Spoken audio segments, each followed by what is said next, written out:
तो हेलो प्यारे मित्रों, स्वागत है आप सभी का हमारे यूट्यूब चैनल अनूप स्टडी में। दोस्तों आज के वीडियो में हम लोग शुरू करने वाले हैं लेसन नंबर 14 के न्यूमेरिकल। ठीक है, तो चलिए सुनिएगा उसका पहला न्यूमेरिकल। देखिएगा, ये प्रकाश का फर्स्ट लेसन का न्यूमेरिकल है, ठीक ना। तो सुनिएगा, कह रहा है कि कोई मनुष्य, देखिएगा पहले ये भी बात सुन लीजिए, जो भी अब न्यूमेरिकल सॉल्व करने जा रहे हैं, तो जो लोग जितने बच्चे हैं अगर इस प्रकाश के थ्योरी का वीडियो ना देखे होंगे तो वो जाके प्ले लिस्ट में इसके वीडियो देखकर फिर न्यूमेरिकल वाले वीडियो देखिएगा, ठीक ना। और जिन लोगों को पता है वो तो उनके लिए तो भाई बहुत अच्छा है, ठीक ना। जिनको ना पता हो वो लोग जो फर्स्ट बार प्रकाश पढ़ रहे होंगे तो वो लोग पहले उसके लेक्चर देख लेंगे, ठीक ना। तो चलिए शुरू करते हैं इसका पहला न्यूमेरिकल। क्या कह रहा है, कोई मनुष्य समतल दर्पण की ओर 50 सेंटीमीटर की दूरी से 10 सेंटीमीटर पर सेकेंड के वेग से चल रहा है। 3 सेकेंड के पश्चात मनुष्य और उसके प्रतिबिंब की बीच की दूरी होगी। बात समझिएगा क्या कह रहा है। फर्स्ट क्वेश्चन में आप लोग डायग्राम बना लेंगे, जैसे कोई भी आप प्रकाश का परावर्तन अपवर्तन से क्वेश्चन सोल्यूशन करते हैं तो उसका आप सबसे पहले डायग्राम बनाइए, आपको क्वेश्चन समझ में आ जाएगा और सॉल्व करने में आसानी भी रहती है, ठीक ना। तो देखिए कह रहा है कि एक समतल दर्पण है, चलिए भाई समतल दर्पण बना लेते हैं, ठीक है। ये समतल दर्पण हो गया। इससे कह रहा है कि 50 सेंटीमीटर की दूरी पे, जैसे मान लीजिए क्या है 50 सेंटीमीटर दूरी पे कोई व्यक्ति है यहाँ पे, ठीक ना। इसको मान लेते हैं O बिंदु, ठीक ना। P बिंदु पे कोई व्यक्ति है, तो भाई यहाँ पे व्यक्ति है तो इसका प्रतिबिंब भी इधर 50 सेंटीमीटर दूरी बनेगा। ये किसकी प्रॉपर्टी है, मान लीजिए यहाँ पे P डैश, इसकी भी दूरी क्या होगी 50 सेंटीमीटर। ये समतल दर्पण की प्रॉपर्टी है, ठीक ना। गुण है कि समतल दर्पण से जितनी वस्तु दूर रहती है उसका प्रतिबिंब भी दर्पण से उतना दूर ही बनता है, आभासी बनता है, सीधा बनता है, ठीक ना, और सीधा बनता है। इतनी बात सबको समझ में आती है, सब लोग को पता है, इतनी बात सबको समझ में आई, ठीक है। तो मान लीजिए यहाँ पे 50 सेंटीमीटर दूर पर व्यक्ति खड़ा है तो प्रतिबिंब भी इससे 50 सेंटीमीटर दूरी बनेगा। मतलब प्रतिबिंब और व्यक्ति की दूरी पूछे तो 50-50 100 मीटर, यानी प्रतिबिंब और व्यक्ति की दूरी पूछे बीच की तो दोनों को ऐड करेंगे। यदि दर्पण से पूछेगा तो सेम भाई, ये तो दिया ही है।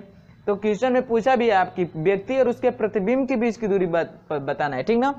तो समझिए यहाँ पे भाई व्यक्ति खड़ा है, कह रहा है कि 10 सेंटीमीटर पर सेकेंड के वेग से चलना शुरू किया। अब यहाँ पे जो व्यक्ति खड़ा है वो कितने वेग से चलना शुरू किया है, तो 10 सेंटीमीटर पर सेकेंड के वेग से चलना शुरू किया।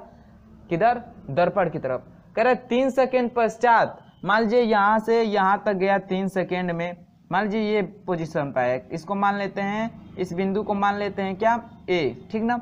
A पोजीशन पे आ गया ये व्यक्ति यहाँ पे, कितने सेकेंड बाद, 3 सेकेंड बाद। तब पूछेगा, तब कह रहा है कि इसका, और जब भाई जब ये व्यक्ति इधर चलेगा तो यहाँ से भी जो इमेज है इधर खसकेगा ना, मान लीजिए A डैश पे आ जाएगा।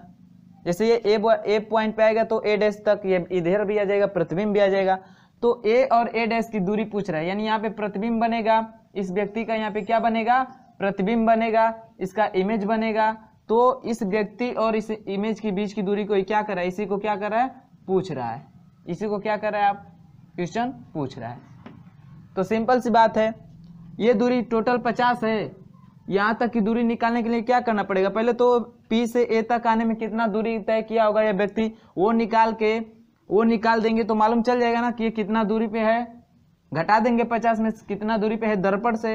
अब प्रतिबिंब से पूछ रहा है तो भाई जितना दूरी दर्पण से व्यक्ति की होगी उतनी ही दूरी पे प्रतिबिंब बनेगा, फिर दोनों को ऐड कर देंगे तो प्रतिबिंब और व्यक्ति के बीच की दूरी ज्ञात हो जाएगी ना। तो चलिए भाई, दूरी बराबर क्या होता है, दूरी बराबर क्या होता है, चाल गुणते समय।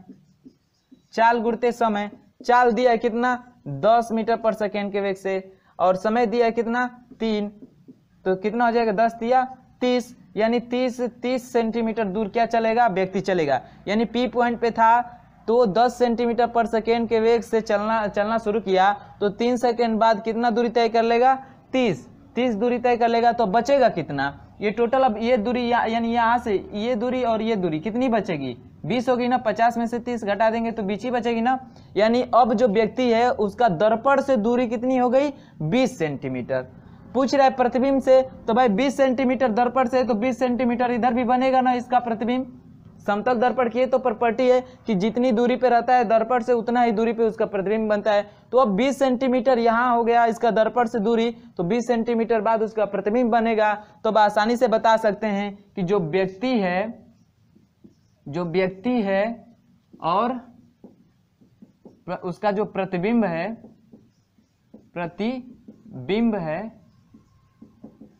के बीच की दूरी क्या हो जाएगी, बीच की दूरी क्या हो जाएगी, तो भाई उसकी दूरी दर्पण से दूरी कितनी है 20 प्लस दर्पण से आभासी उसका प्रतिबिंब भी 20 सेंटीमीटर की दूरी पे ही बनेगा। दोनों को ऐड कर देंगे तो कितना आ जाएगा 40 सेंटीमीटर। यहीं अगर दर्पण से दूरी पूछता तो कितनी हो जाती 20 सेंटीमीटर, लेकिन व्यक्ति और प्रतिबिंब के बीच की दूरी पूछ रहा है तो कितना हो जाएगा 20 40 सेंटीमीटर।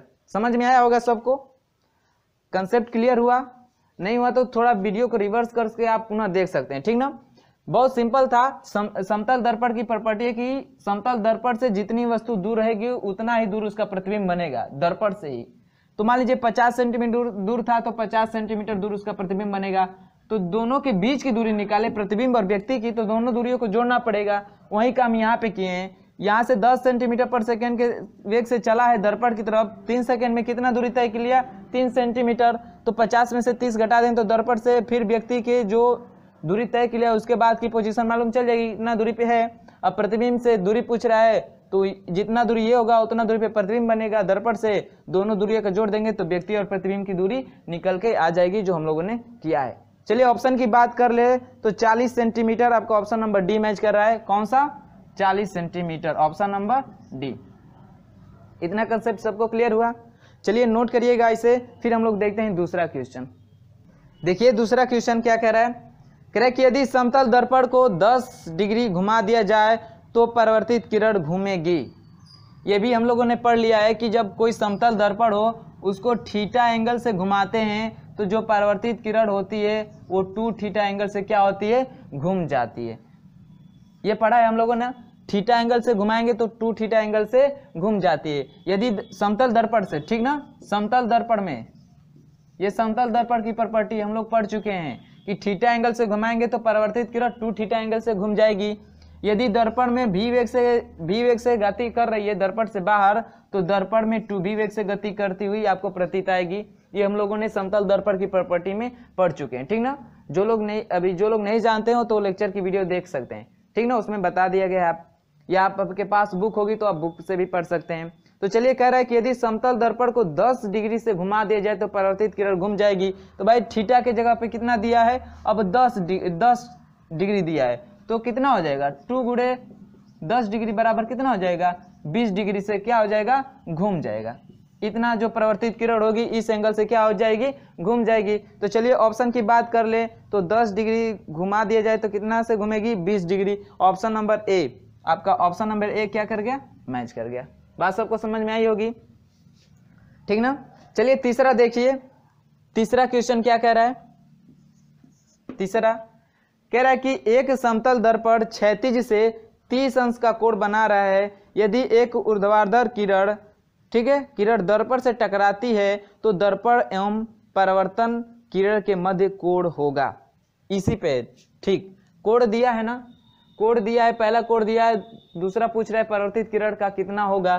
तो वहीं इसका भी क्या हो जाएगा 30 अंश दिया है, यानी थीटा बराबर दिया है कितना 30 अंश। तो परावर्तित किरण कितने अंश से घूमती है 2 थीटा से, यानी 2 गुणे 30 अंश बराबर कितना हो जाएगा 60 अंश, ठीक ना। ये तीसरे का सोल्यूशन रहा, ठीक ना, यहाँ पे वहां पे, ठीक ना। तीसरे का सोल्यूशन यहाँ पे थीटा बराबर दिया है 30 अंश, पूछ रहा है परावर्तित किरण और दर्पण के बीच कितने का कोण बनेगा। तो वहीं 2 थीटा होता है, थीटा एंगल से घुमाएंगे तो 2 थीटा एंगल से परावर्तित किरण घूम जाती है। तो 2 थीटा का मान 30 अंश था, 30 दूना 60 अंश। तो ऑप्शन की बात कर ले तीसरे का तो 60 अंश कौन सा ऑप्शन सही हो जाएगा, सी। ऑप्शन नंबर कौन सा सही हो जाएगा, सी, ठीक है। चलिए चौथा देख लीजिए, कह रहा है कि निम्नलिखित निम्नलिखित रंगों के प्रकाश में से किस रंग के प्रकाश का प्रकीर्णन सबसे अधिक होता है। तो किसका होता है भाई, हम लोगों ने पढ़ चुका है किसका होता है, बैगनी रंग का। किसका होता है, बैगनी रंग का। और इसी कारण जो क्या होता है, आसमान होता है या आकाश होता है, ठीक है ना, इसी कारण जो आकाश होता है वो क्या दिखाई देता है, नीला दिखाई देता है। क्या होता है, नीला दिखाई देता है। क्यों? क्योंकि बैगनी रंग का प्रकीर्णन क्या होता है, सबसे अधिक होता है, इसी कारण आकाश का रंग नीला दिखाई देता है। बात सबको समझ में आई ना? तो ऑप्शन नंबर कौन सा सही हो जाएगा, सी, बैगनी रंग का। ऑप्शन नंबर कौन सा सही हो जाएगा, सी, बैगनी रंग का। इतना क्लियर है? चलिए पांचवा क्वेश्चन देखिए। पांचवा क्वेश्चन क्या कह रहा है कि कोई मनुष्य समतल दर्पण की ओर 60 सेंटीमीटर की दूरी से 5 सेंटीमीटर पर सेकेंड के वेग से दूरी से चला, दर्पण की ओर चल रहा है, तो 7 सेकेंड बाद मनुष्य और उसके प्रतिबिंब की दूरी होगी। सेम पहले जैसे क्वेश्चन, जो फर्स्ट क्वेश्चन था सेम वैसे ही है, ठीक ना? इसका सोल्यूशन देख लीजिए फटाक से ना, एकदम सेम वैसे ही है। किस तरह? पहला जैसा। आपको दूरी दे रखा है समतल दर्पण से और समतल दर्पण की तरफ ही चल रहा है, कितने चाल से, तो आपको क्वेश्चन में दिया है, बस आपको दूरी निकाल लेना है, कितना दूर चलेगा, फिर उसको टोटल दूरी में से माइनस कर देंगे और उसी का दोगुना कर देंगे तो आपका प्रतिबिंब से दूरी निकल जाएगी। कितना निकल जाएगी? दोगुना कर देंगे तो प्रतिबिंब की दूरी। दोगुना क्यों करते हैं? क्योंकि भाई जितनी दूरी से प्रतिबिंब से दूरी रहती है व्यक्ति की, दर्पण से, उतना ही दूरी पे बनता है क्या, प्रतिबिंब। तो भाई हम 2 + 2 करना है तो इसको नहीं लिख सकते हैं 2 × 2, या 4 को ही 4 बार जोड़ना है, 4 को ही 4 बार जोड़ना है तो 4 × 4 नहीं लिख सकते हैं, या 2 को ही 4 बार जोड़ना होगा, 2 को ही 4 बार जोड़ना होगा तो हम 2 × 4 नहीं लिख सकते हैं, 2 2 4 4 4 8 यानी 8 होगा। ऐसे भी गुणा करेंगे तो 8 ही होगा। तो उसी दूरी को 2 बार जोड़ने से इससे अच्छा है उसका दोगुना कर दे, ठीक ना? दोगुना कर दे। तो आपको क्वेश्चन में क्या दिया है, क्या दिया है कि कोई व्यक्ति दर्पण से, सेम पांचवा क्वेश्चन है ना, पांचवा क्वेश्चन है, तो पहले क्वेश्चन जैसे करना है, दर्पण बनाइए, दर्पण बन गया, इससे 60 सेंटीमीटर की दूरी पे, चलिए ये 60 सेंटीमीटर की दूरी पे व्यक्ति है, तो भाई इससे 60 सेंटीमीटर की दूरी पे ही क्या बनेगा, उसका प्रतिबिंब बनेगा ना, प्रतिबिंब बनेगा। चलिए वहां पे, यहाँ पे व्यक्ति है तो इसका प्रतिबिंब यहाँ पे बन गया है, ठीक है। अब कह रहा है कि अब ये दर्पण की तरफ 5 सेंटीमीटर के वेग से चल रहा है, यानी v बराबर दिया है कितना, 5 सेंटीमीटर पर सेकेंड के वेग से किधर चल रहा है, दर्पण की तरफ चल रहा है। कितने सेकेंड में, तो 7 सेकेंड में पूछ रहा है कि 7 सेकेंड बाद वो उसका और उसके प्रतिबिंब के बीच की दूरी कितनी हो जाएगी। तो दूरी निकाल लीजिए भाई। तो क्या होता है, दूरी बराबर, फिर से वही फार्मूला, दूरी बराबर चाल गुणते समय, यानी 7 × 5 = 35, यानी जो दूरी ट्रेवल करेगा मनुष्य दर्पण की तरफ इतने की स्पीड से इतने समय में, वो कितना हो जाएगा, 35। मान लीजिए यहाँ पे आ गया, ठीक है। तो कितनी दूरी ट्रेवल किया, 35। तो 60 में से 35 घटा देंगे तो कितना हो जाएगा, 25 बचेगा ना, 25 ही बचेगा ना, 5 × 5 = 10, 1 3 2 5 1 6, 25 बचेगा। तो भाई इधर भी तो आएगा, इधर भी तो ये जो प्रतिबिंब में खिसक के इधर आएगा, ठीक है। और इसकी भी दूरी कितनी होगी, 25, क्योंकि प्रॉपर्टी है कि जितनी दूरी पे व्यक्ति होता है उतनी दूरी पे क्या था, प्रतिबिंब बनता है। तो व्यक्ति और प्रतिबिंब के बीच की दूरी कितनी हो जाएगी, 25 25 50, या 25 का दोगुना 50, कितना हो जाएगा, इन दोनों के बीच की दूरी कितनी हो जाएगी, 50 सेंटीमीटर, 50 सेंटीमीटर। बात सबको समझ में आई है? चलिए ऑप्शन की बात कर ले, पांचवे का, तो कौन सा ऑप्शन सही हो जाएगा, 50, option number D. Option number D क्या हो जाएगा आपका, करेक्ट हो जाएगा। बात सबको समझ में आई होगी, इंटरेस्ट आ रहा होगा, ठीक ना। तो चलिए फिर देखते हैं हम लोग छठवां क्वेश्चन क्या कह रहा है। कह रहा है कि समतल दर्पण के सामने एक वस्तु दर्पण से 10 सेंटीमीटर की दूरी पे रखी जाती है तो दर्पण से प्रतिबिंब की दूरी होगी। यहीं से निकल गया भाई, मैंने अभी बताया कि दर्पण से जितनी दूरी पे वस्तु को रखते हैं उतना ही दूरी पे उसका प्रतिबिंब बनता है, सेम उतना ही दूरी पे बनता है। तो 10 सेंटीमीटर की दूरी पे रख रहे हैं दर्पण से, तो दर्पण से 10 सेंटीमीटर दूरी प्रतिबिंब बनेगा ना।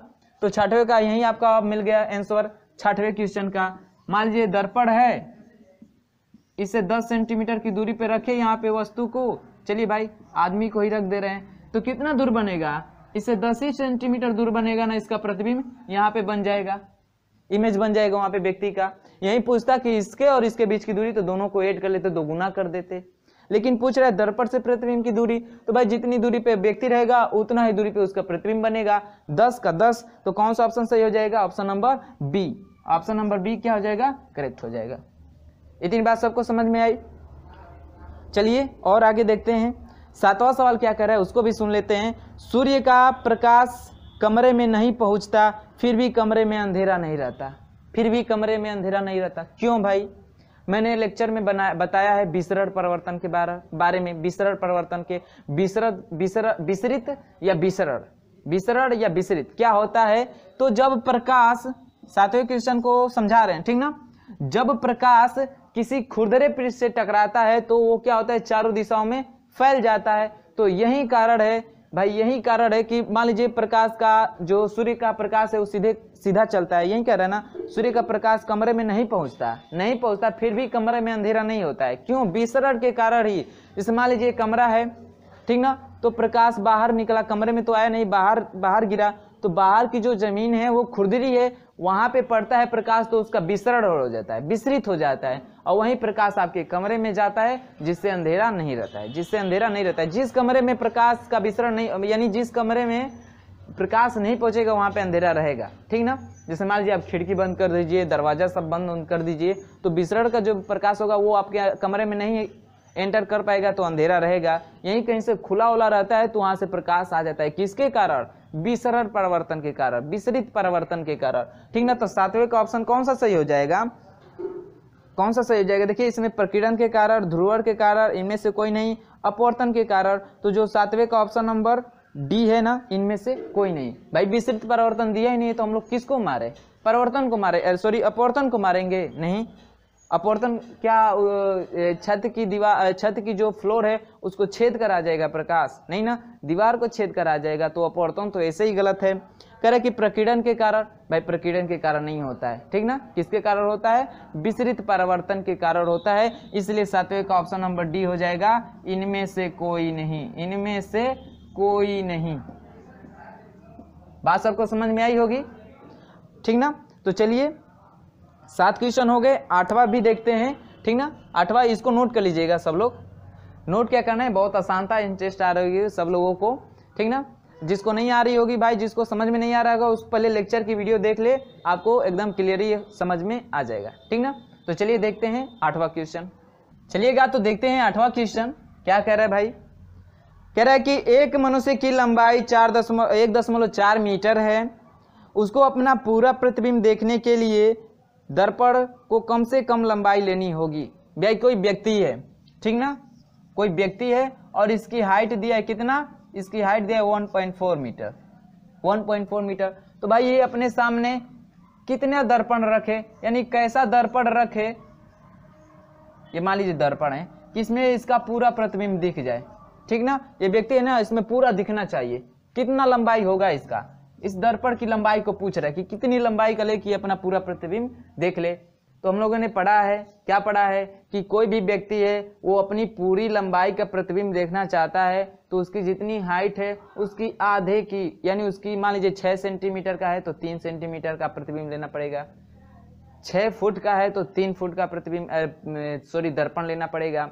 यानी अपनी लंबाई का आधा लेना, आधे लंबाई का दर्पण लेगा तो अपना पूरा प्रतिबिंब देख सकता है। तो चलिए इसकी लंबाई का करते हैं आधा, तो कितना हो जाएगा भाई? 0.7 मीटर। यानी ये जो लंबाई निकल के आ जाएगी कितना आ जाएगी? 0.7 मीटर। ऑप्शन की बात कर ले 8वें का, तो कौन सा सही हो जाएगा? Option number C. Option number C क्या हो जाएगा?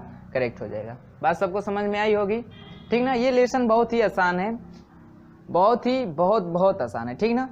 चलिए अगला देखते हैं 9वां क्वेश्चन। कह रहा है कि किस दर्पण से बने प्रतिबिंब का आवर्धन सदैव एक होता है? सदैव यानी यूनिवर्सल, हमेशा के लिए क्या हो? एक होता है। तो भाई किसका होता है? आवर्धन क्षमता पहले समझ लेते क्या होता है। आवर्धन क्षमता क्या होता है? आवर्धन क्षमता बराबर क्या होता है? मैंने बताया भी है, क्या? प्रतिबिंब की लंबाई, इमेज की लंबाई, अब बटे में किसकी लंबाई? तो ऑब्जेक्ट की लंबाई, वस्तु की लंबाई। तो आपको अब ये ध्यान रखना है कि वो कौन सा दर्पण है जिसमें हमेशा सदैव के लिए जो वस्तु की लंबाई होती है उसी उतने ही लंबाई का क्या बनता है? उसका प्रतिबिंब बनता है। तो किस में बनता है? समतल दर्पण में बनता है भाई। समतल दर्पण में किस में बनता है? समतल दर्पण में। जितनी लंबाई की क्या होगी वस्तु रहेगी, सेम उसी लंबाई का क्या बनेगा? इसका प्रतिबिंब भी बनता है। किसमें? तो आपका समतल दर्पण में। तो जो समतल दर्पण की आवर्धन क्षमता होती है सदैव क्या होती है, एक होती है, सदैव एक होती है। क्यों? क्योंकि जो इसका प्रतिबिंब का लंबाई और वस्तु का लंबाई होता है बराबर होता है। बराबर भाई होगा, ये 10 सेंटीमीटर का तो ये भी 10 सेंटीमीटर का, 6 फुट का तो ये भी 6 फुट का, 6 से सब कैंसिल होकर एक ही होता है, सदैव एक आता है। तो ऑप्शन नंबर कौन सा सही हो जाएगा, 9वें का।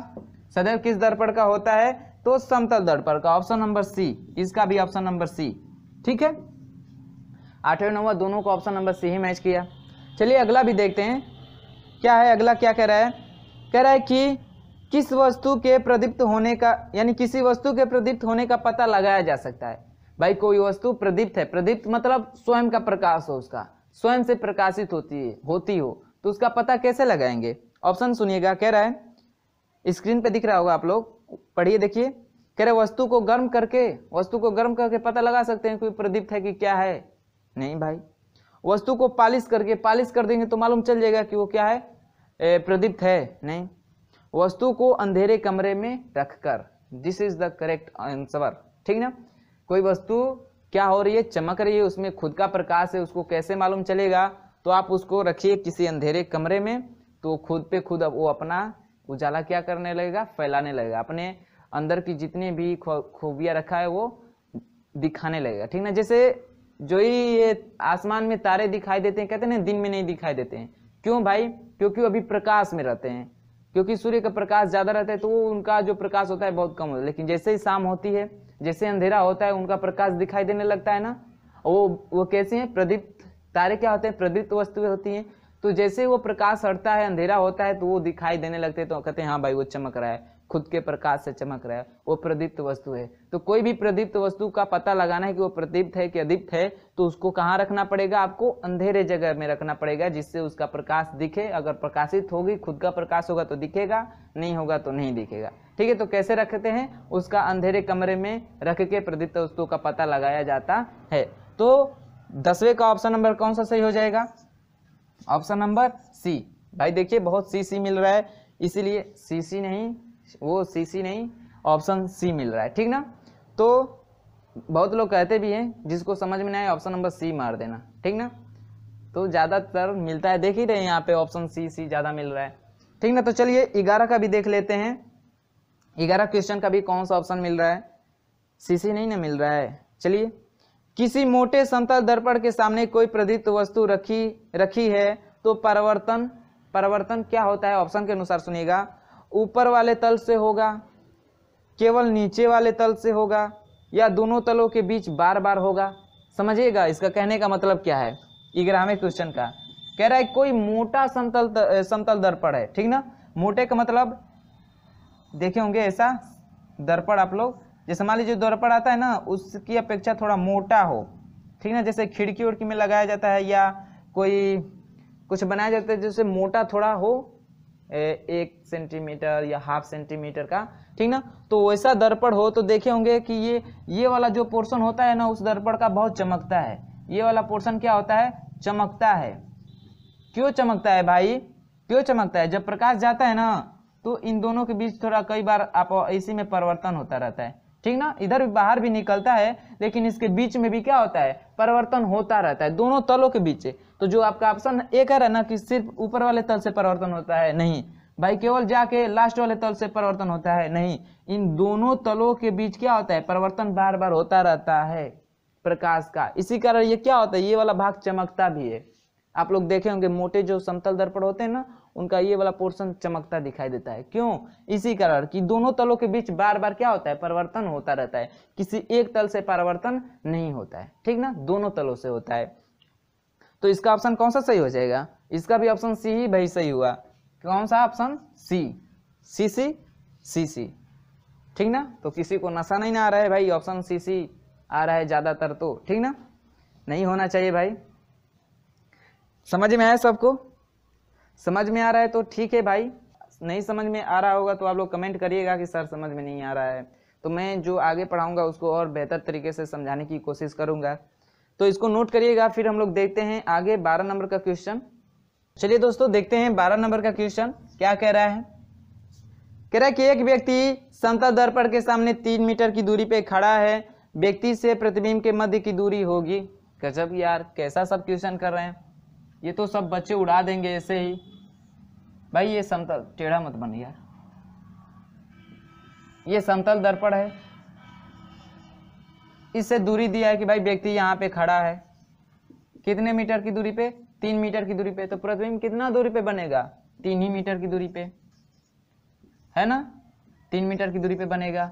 तो पूछ क्या रहा है, इसके और इसके बीच की दूरी ना, तो जो आपकी दूरी दी रही, सिंपल सा समझिएगा, समतल दर्पण की बात करें, वस्तु की बीच की दूरी, अरे दर्पण और वस्तु की बीच की दूरी दी हो, कितना मीटर की दूरी पे खड़ा है, तो प्रतिबिंब और उस व्यक्ति के कितना दूर होगा, मतलब मध्य के बीच की दूरी कितनी होगी, तो जो आपकी दूरी दी है उसका क्या करिए, 2 गुना, यानी 3 दूना 6, 2 गुना करिए, ठीक ना, कितना भी दिया हो, 4 दिया रहेगा तो 4 दूना, 2 गुना करेंगे तो 4 दूना 8, 10 दिया रहेगा तो 10 दूना 20, ठीक ना, ऐसे 2 गुना कर देते हैं, तो दर्पण और व्यक्ति और प्रतिबिंब के बीच की दूरी निकल के आ जाती है। बात समझ में आई ना, क्यों भाई, सेम दूरी पे, जितना दूरी पे होता है उतना दूरी पे बनता है, तो 2 गुना कर दीजिए आप, तो कितना हो जाएगा, 6 सेंटीमीटर, 6 मीटर, तो ऑप्शन बात कर ले 12 का सी। भाई आज तो बहुत सी मिल रहा है, हाँ क्या बात है भाई, 9वां से लगाए नहीं, 8वें का 8वां, 9वां, 10वां, 11वां, 12वां, यानी सी ऑप्शन ही मैच कर गया, ठीक ना। चलिए समझ में आ रहा है सबको, समझ में आ रहा है। चलिए देखते हैं इस वीडियो का लास्ट क्वेश्चन, 13 नंबर का क्वेश्चन, फिर अगले वीडियो में मिलते हैं इसके अगले क्वेश्चन के साथ, 14 नंबर क्वेश्चन के साथ। तो चलिए देखते हैं इस वीडियो का लास्ट क्वेश्चन, 13 नंबर का क्वेश्चन, ठीक ना। 13 नंबर का क्वेश्चन क्या कह रहा है कि 72 डिग्री के कोण पर झुके हुए 2 समतल दर्पणों के बीच बने हुए प्रतिबिंबों की संख्या होगी। संख्या पूछ रहा है, संख्या n बराबर क्या होता है, फार्मूला भी लिख देते हैं भाई, 360 बटे में थीटा माइनस 1 यही होता है ना। यदि इसको सॉल्व करने में अगर दशमलव में आए, कुछ भी यानी दशमलव में आए, तो उसका अगला पूर्णांक लेते हैं, ये हम लोगों ने पढ़ चुका है। तो चलिए थीटा बराबर दिया है आपका कितना, 72 डिग्री, कितना दिया है 72 डिग्री, तो n का मान पूछ रहा है, इस वाले फार्मूले में रखिएगा, तो n बराबर कितना हो जाएगा, 360 बटे में 72 माइनस 1, कटाएंगे तो कितना बार में कट जाएगा, 5 बार में, ऐसा हम लोग एग्जाम्पल भी कर चुके हैं, ठीक ना, 5 बार में कटेगा ना, 5 दूना 10, 1 5 7 35 1 36, 5 माइनस 1 बराबर कितना हो गया 4, यानी जो प्रतिबिंब बनेंगे, एक ये समतल दर्पण है, एक ये समतल दर्पण है, और ये समतल दर्पण है, ऐसे हैं, ठीक ना, और इनको 72 डिग्री कोण पे रखा गया था, ठीक ना, 72 डिग्री कोण पे रखा गया था, तो इनमें यहाँ पे रखा गया था वस्तु को, तो इसमें बनेगा प्रतिबिंब, फिर इसका इसमें दिखेगा, इसका इसमें, इसका इसमें, ऐसे ऐसे दिखते दिखते कितनी बार दिखेगा भाई, 4 बार दिखेगा। कब, जब 72 डिग्री का रहेगा तब, जैसे थीटा बदलेंगे प्रतिबिंबों की संख्या बदलेगी। बात सबको समझ में आई होगी। जब ये ना पूरा ना कटे ना भाग, तो उसका अगला पॉइंट ले लेते हैं, अगला पूर्णांक ले लेते हैं। जैसे यही नहीं कटा होता, 5 दशमलव कुछ आ गया होता, तो 6 लेते, 6 में से 1 को घटाते। ये 3 दशमलव कुछ आ जाता तो 4 को लेते, 4 में से 1 को घटाते, ठीक ना। तो इस बात को ध्यान रखिएगा कि जब भी यहाँ पे कटाने पे यदि दशमलव में भाग जाती है, तो उसका अगला पूर्णांक ले लेंगे। कौन सा लेंगे, अगला ले लेंगे, ठीक ना। चलिए, तो ये रहा इस वीडियो का लास्ट क्वेश्चन। यदि बच्चों वीडियो समझ में, क्वेश्चन समझ में आ रहा होगा, ठीक ना, वीडियो अच्छा लग रहा होगा, तो लाइक करिएगा और अपने दोस्तों में शेयर करिएगा, और जो लोग चैनल पे नए होंगे वो चैनल को सब्सक्राइब करके, साथ ही बेल आइकन को प्रेस करके ऑल नोटिफिकेशन का ऑप्शन ऑन कर लीजिएगा। इससे क्या होगा, हर बार बताते हैं भाई कि इससे यही होगा कि आपको जितने भी हम लोग वीडियो अपलोड करेंगे, जब करेंगे, कभी करेंगे, तो उसके नोटिफिकेशन आपको तुरंत मिल जाएंगे, ठीक ना। तो चलिए मिलते हैं अगले वीडियो में क्वेश्चन नंबर 14 के साथ, तब तक के लिए बाय बाय।